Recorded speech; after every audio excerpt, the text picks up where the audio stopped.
साथियों, हम पातंजलि के योग दर्शन के समाधि पाद पर चर्चा कर रहे हैं।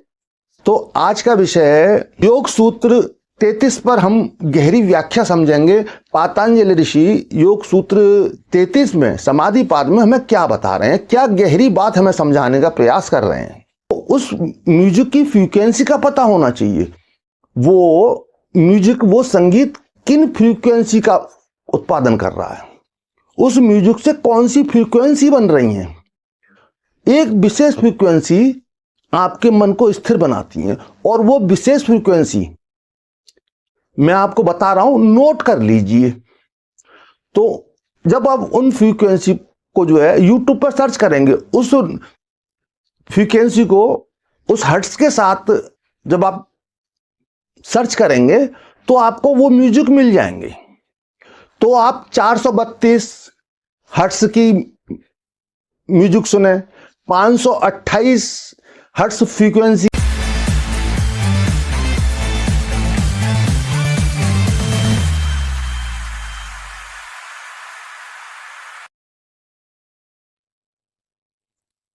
साथियों, मैं योगी हमदर्द गिरी आप सभी के चैनल योगी हमदर्द गिरी में स्वागत करता हूं। आप सभी को बहुत बहुत प्रेम। साथियों, हम पातंजलि के योग दर्शन के समाधि पाद पर चर्चा कर रहे हैं। तो आज का विषय है योग सूत्र 33 पर हम गहरी व्याख्या समझेंगे। पातंजलि ऋषि योग सूत्र 33 में समाधि पाद में हमें क्या बता रहे हैं, क्या गहरी बात हमें समझाने का प्रयास कर रहे हैं। अपर पातंजलि ऋषि हमें यहां इस सूत्र में बता रहे हैं, इन चार भावों को हम अपने अंदर उतारते हैं, अपने जीवन में उतारते हैं तो हमारा मन शांत होने लगता है। तो ये चार भाव कौन से बता रहे हैं? वो पातंजलि ऋषि जो चार भाव बता रहे हैं जिनको हमें अपने जीवन में अपनाना चाहिए, अपने जीवन में उतारना चाहिए, वो चार भाव हैं। पहला भाव है मैत्री, मित्रता, यानी जो सुखी हैं, जिनको सभी कुछ प्राप्त है, जो हर प्रकार से सुखी हैं, उनके प्रति हमारे अंदर एक अच्छा भाव होना चाहिए, एक मित्रता का भाव होना चाहिए, द्वेष नहीं होना चाहिए। जब हमारे अंदर द्वेष का भाव होता है तो हमारे अंदर एक अशांति प्रवेश कर जाती है। तो जब हम सभी के प्रति एक मैत्री का भाव रखते हैं तो उनकी खुशी हमारे लिए चिंता का विषय नहीं बनती, अशांति का कारण नहीं बनती।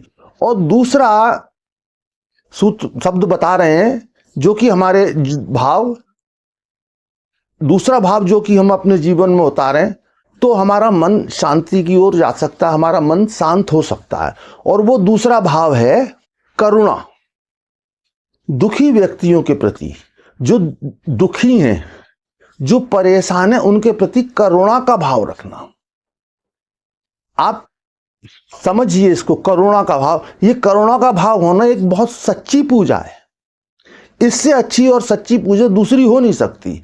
अगर आप करुणावान हो सकते हैं तो आपको किसी उपासना की शायद ही आवश्यकता पड़े। तो इस भाव को जब अपने अंदर आप करुणा का भाव उतारते हैं तो आपका मन शांत होने लगता है। और तीसरा भाव बता रहे हैं मुदिता। मुदिता यानी हर्ष, यानी खुशी।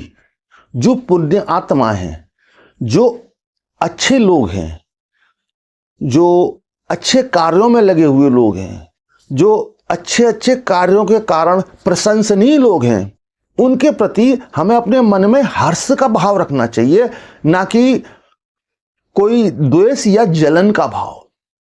अक्सर ऐसा होता है कि अच्छे लोगों के प्रति जो चर्चा का विषय बने होते हैं, जो लोगों में लोकप्रिय होते हैं क्योंकि वो अपने अच्छे कारणों के कारण होते हैं, लेकिन हमारा मन उनकी इस ख्याति से अशांत होने लगता है। तो जो हमारे आसपास जो हमसे श्रेष्ठ हैं, पुण्यात्माएं हैं, अच्छे लोग हैं, तो उनके लिए मुदिता का भाव अगर हम रखते हैं, हर्ष का भाव रखते हैं, उनके कार्यों से हम प्रसन्न होते हैं, तो ये हमारे लिए बहुत ही एक सार्थक भाव हो सकता है। जब हमारे अंदर ये सार्थक भाव होगा तो हमारे अंदर अशांति का प्रवेश होना संभव नहीं है। यहां पर अब चौथा भाव पातंजलि ऋषि जो बता रहे हैं, जिसका अगर हम अपने अंदर अपने जीवन में उतार लें उस चौथे भाव को, वो चौथा भाव है उपेक्षा। जब हम किसी व्यक्ति की उपेक्षा करते हैं, जैसे जिन्हें हम अपने से निम्नतम मानते हैं, निम्नतम स्थिति में है, कुछ प्रकार के कार्य करते हैं, उनके प्रति हमारे अंदर उपेक्षा का भाव होना, जो कि एक घृणा का भाव भी है। जब हमारे अंदर उपेक्षा का भाव उत्पन्न होता है तो भी हमारे अंदर अशांति प्रवेश करती है। तो हमें किसी के प्रति उपेक्षा का भाव भी नहीं रखना है। हमारे अपने ये चारों भावों को अपने अंदर हमें समझ लेना है कि इन चार भावों से, इन चार भावों पर हम अपने जीवन में प्रयोग करें, इन चार भावों को अपने जीवन में उतार सकें, तो हम कितना अशांति से दूर हो सकते हैं, अपने मन को स्थिर कर सकते हैं। क्योंकि हमारा मन जब भी अस्थिर होता है, बिखरता है, तो उसका मात्र कारण यही होता है, उसके बिखराव का कारण मात्र यही होता है कि हमारे ये अशांति भंग होना। जब भी हमारी अशांति भंग होती है तो हमारे विचारों में एक विस्फोटक क्रिया होती है, जिसके कारण हमारे विचार बिखर जाते हैं, बिखरे बिखरे रहते हैं, जो निरंतर विस्फोट की क्रिया हमारे विचारों में चलती रहती है। बाहरी विषयों के कारण जो चार भाव हैं, अगर हम इन भावों में स्थिर नहीं होते हैं तो वो होती ही हैं। तो मन की स्थिरता के लिए, मन स्थिर रहे, अन्य विषयों की ओर अग्रसर ना हो, एक विषय पर स्थिर रहे, धीरे धीरे अभ्यास होने लगे एक विषय पर स्थिर होने का, तो यहां पर गंध चिकित्सा, परफ्यूम थेरेपी का भी हम प्रयोग कर सकते हैं। परफ्यूम थेरेपी में जो विशेष सुगंधें हैं, वो विशेष सुगंधें हमारे मन को प्रभावित करती हैं, हमारे मन में शांति लाती हैं, एक अच्छे भाव का उदय करती हैं। तो हम नेचुरल सुगंध, जो प्राकृतिक सुगंधें और अच्छी सुगंधें, हमें उन सुगंधों का प्रयोग करना चाहिए। अच्छे इत्र जो उच्च कोटि के, अच्छी क्वालिटी के हैं, उन सेंट्स का, इत्र का प्रयोग हमें करना चाहिए, जो हमारे मन को स्थिर करने में बहुत सहायक होता है। और दूसरा, यहां पर मैं आपको सजेस्ट करूंगा कि संगीत, जो आप ध्यान कर रहे हैं, मेडिटेशन कर रहे हैं, वो तो आप कर रहे हैं, लेकिन संगीत, म्यूजिक हमारे मन को शांत करने में बहुत ही ज्यादा सहायक है।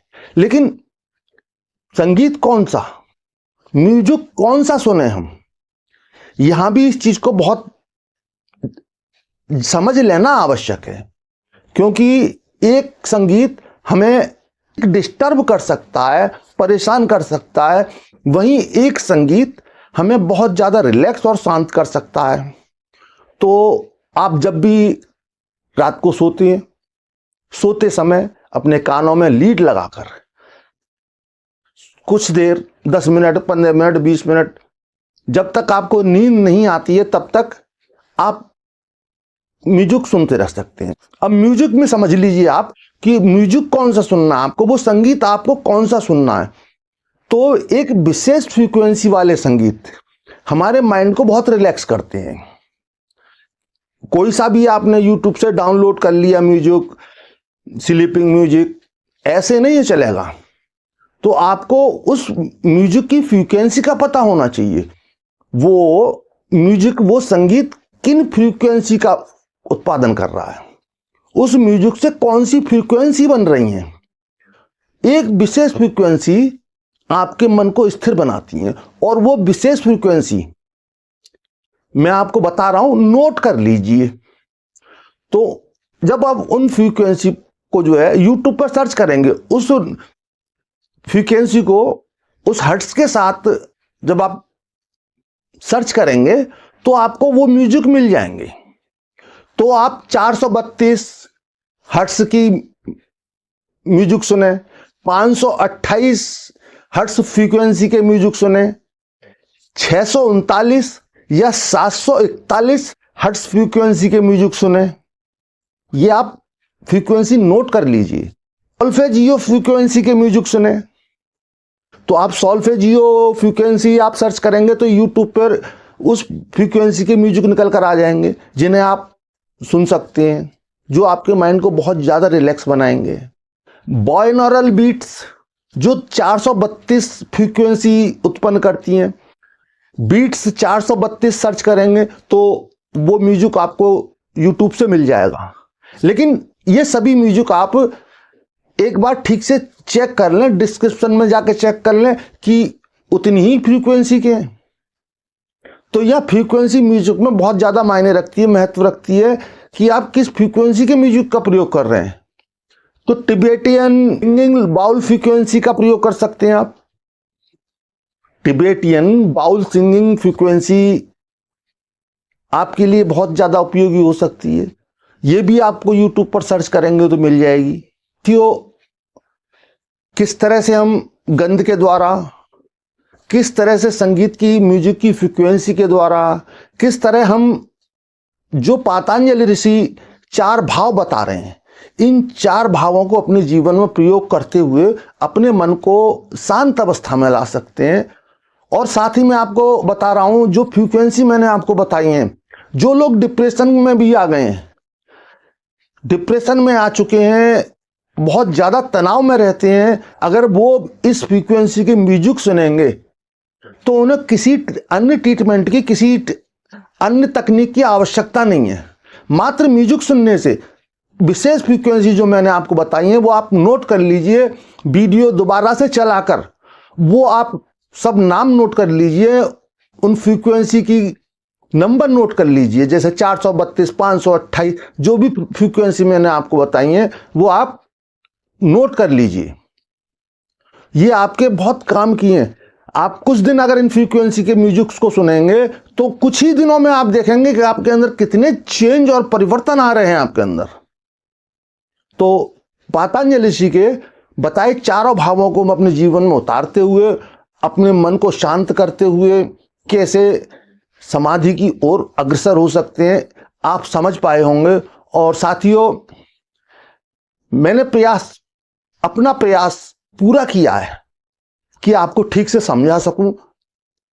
आप कितना ठीक से समझ सके मैं नहीं जानता। अगर आप फिर भी चूके हैं समझने से, या मैं ही चूका हूं आपको बताने से, तो आप कमेंट बॉक्स में प्रश्न कर सकते हैं। मैं सभी के प्रश्नों के जवाब देता हूं। अभी तो प्रयास यही है मेरा कि मैं सभी के जवाब दे पाऊं। बहुत ज़्यादा ऑडियंस नहीं है और मुझे बहुत ज़्यादा ऑडियंस चाहिए भी नहीं। मुझे वही लोग चाहिए जो वास्तव में आध्यात्म की यात्रा पर, गहरी यात्रा पर जाना चाहते हैं। मैं यहाँ पर यूट्यूब पर किसी अन्य मकसद से नहीं हूँ, मात्र व्यूज प्राप्त करने के लिए नहीं हूँ। मैं गहरी से गहरी तकनीक आप लोगों को देना चाहता हूँ, जो साइंस और विज्ञान के द्वारा और हमारे आध्यात्मिक विज्ञान के द्वारा सही हो, जो आपके आत्म कल्याण के लिए सहयोगी हो। तो साथियों, आज का वीडियो, और साथ ही मैं आपको कहना चाहूँगा, वीडियो अधिक से अधिक शेयर करें। इसलिए नहीं कि इसमें मेरा कोई फायदा है, इसलिए शेयर करें कि अच्छी बात, मैं वीडियो बना रहा हूं आप लोगों के लिए, तो मेरा कोई स्वार्थ नहीं है, एक अच्छी बात आप लोगों तक पहुंचाना चाह रहा हूं, ये मेरा उद्देश्य है। तो यही उद्देश्य अगर आप अपनाएं, वीडियो को अधिक से अधिक शेयर करें, तो ये आपके चित्त की अवस्था के लिए बहुत अच्छा होगा। तो साथियों, आज का वीडियो यहीं समाप्त करेंगे। आप खुश रहें, मस्त रहें, तंदुरुस्त रहें, भौतिक जीवन में अनंत विकास करते हुए, सभी कुछ अचीव करते हुए आध्यात्म के उच्चतम शिखर को प्राप्त करें। इस अभिलाषा के साथ आप सभी को बहुत बहुत प्रेम।